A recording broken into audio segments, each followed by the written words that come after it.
In this class, you'll learn how to make Madeira's most famous cake, bolo de mel, or honey cake.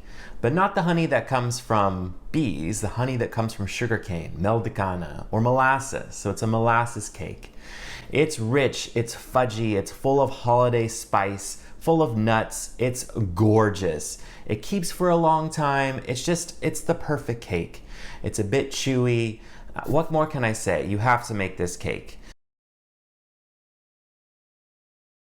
So I'm going to mix this cake in a stand mixer with the paddle attachment just to make it really easy. But traditionally this would be done by hand in a large bowl.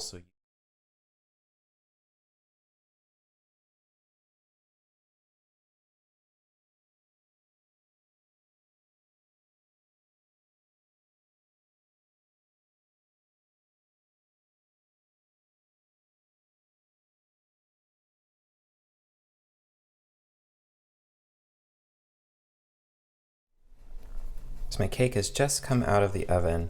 This cake is a little tricky to test for doneness because traditionally it's eaten by hand. Knives aren't used, so you would just pinch off pieces of cake, which is really fun to do.